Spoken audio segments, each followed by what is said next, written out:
En julio la inflación fue del 2,1%, al menos según el INDEC. En el mismo periodo, la ciudad de Buenos Aires midió 2,9%, un 0,8% de diferencia en apenas 30 días. Desde enero de 2024 hasta julio de 2026, según el INDEC, los precios aumentaron 242%. Pero según la ciudad de Buenos Aires, el aumento fue de 273%.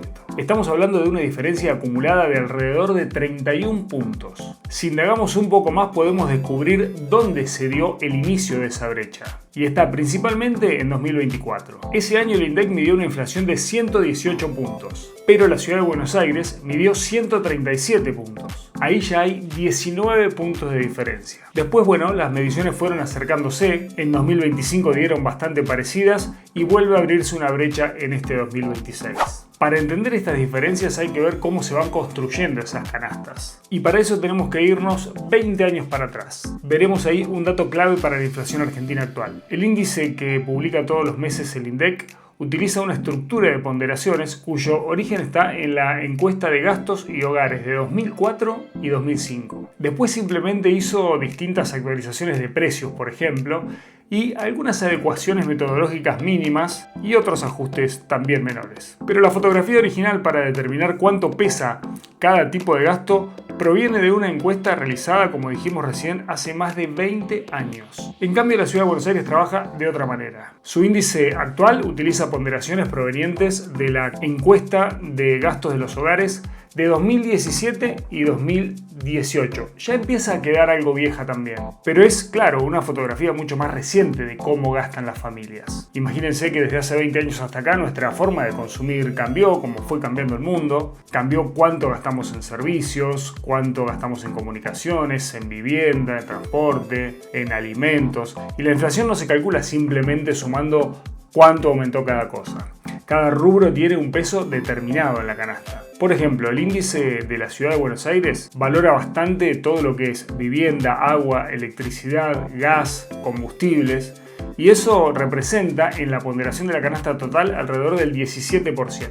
Esos mismos ítems para el INDEC son ponderados en el 10% del total de la canasta. Esto no quiere decir que una medición esté bien y otra esté mal, pero sí demuestra algo fundamental.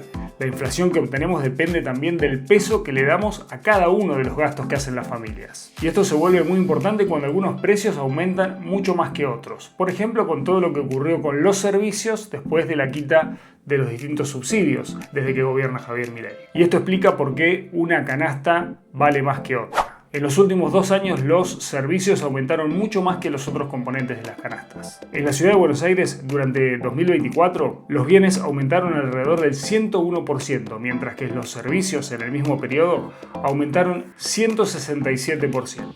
En 2025 volvió a ocurrir. Bienes 25%, servicios 36%. Y en julio de 2026 la historia volvió a repetirse. Los bienes aumentaron 1,4%, mientras que los servicios lo hicieron 3,8%, por eso la inflación promedio dio 2,9% en la capital. Este mismo fenómeno, pero con menor intensidad, aparece en los mismos números del INDEC. En julio los bienes para el INDEC aumentaron 1,6% y los servicios 3,1%. Y en la comparación interanual, los bienes aumentaron alrededor del 30%, mientras que los servicios aumentaron 42%. Entonces pensemos esto de manera un poco más sencilla.